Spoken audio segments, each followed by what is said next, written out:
Let's take you here now. Parliament has passed the Cybercrimes Bill, which is set to be signed into law by President Cyril Ramaphosa.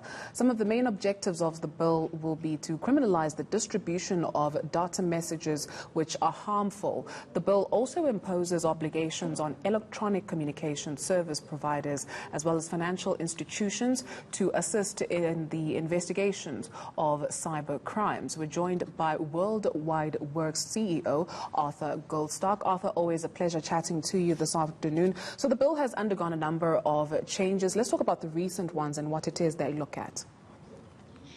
Thank you very much. The original bill included provisions for comment on security or content that related to security, and that made it very broad. It made it, in effect, a censorship bill as opposed to a protection bill.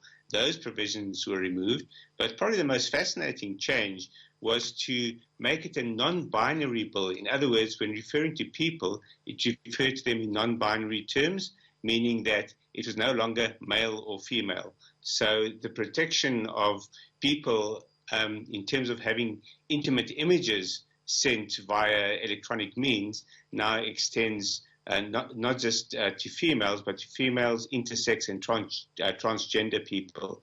So that makes it quite a visionary law in terms of the wording. Sure.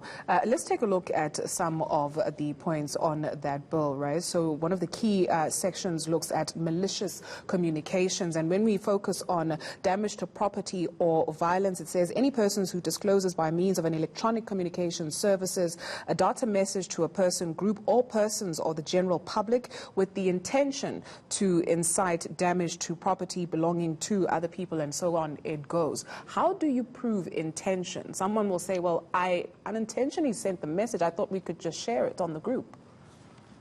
Well, firstly, the definition is if any reasonable person regards it as a threat, then it will be seen as a threat. And in terms of proof, that's very simple. People simply keep a record of what was sent, and that can usually be in the form of a screenshot. So, for example, on Twitter, we've seen a lot of threats posted and then removed subsequently. But generally speaking, someone has kept a screenshot, and that screenshot remains proof, especially if it's been screenshot from different sources.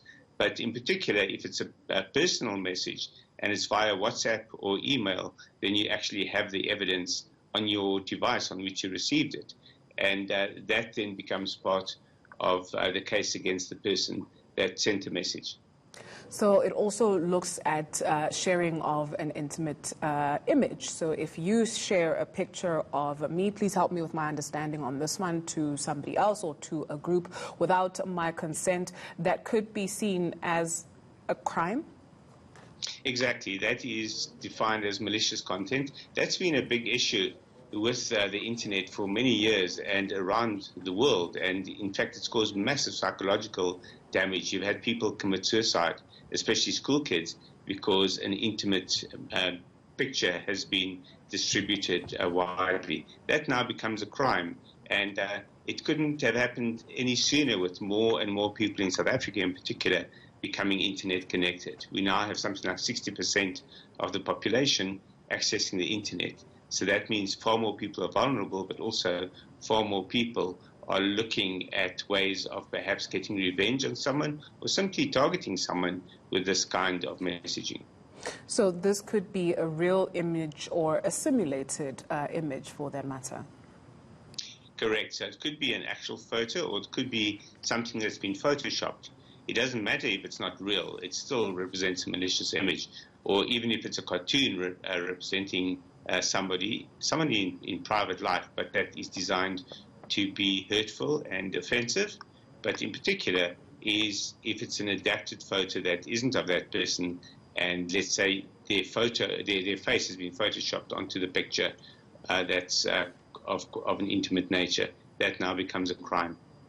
And when can we expect this to get into effect? The actual putting into effect is always another matter because when a law is passed, sometimes it still has to have the correct authorities having the means or the capacity to put the law into effect. But in effect, right now, that is the new law.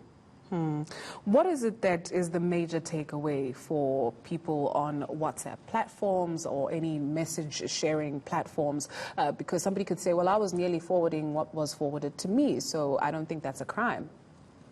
That's not an excuse anymore. Any communication that contains threats, whether to people or to property, and any communication that contains intimate images of another person can be seen as committing a crime if you've sent that.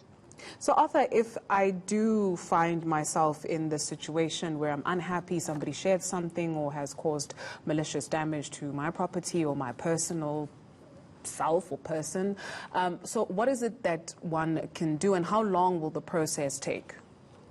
That's very hard to say in terms of how long it will take, but you immediately lay a charge. You make sure that you've kept all the evidence. A big mistake a lot of people make is the moment they receive something like that or they see something like that, they delete it.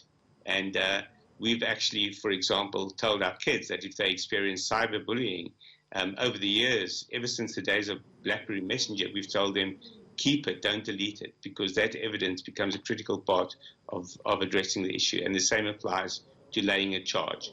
That becomes critical evidence in terms of the investigation of the offence. But we cannot say how long it takes for the wheels of justice to turn. Lies the trick. Thank you very much, CEO of World Wide Worx, Arthur Goldstuck.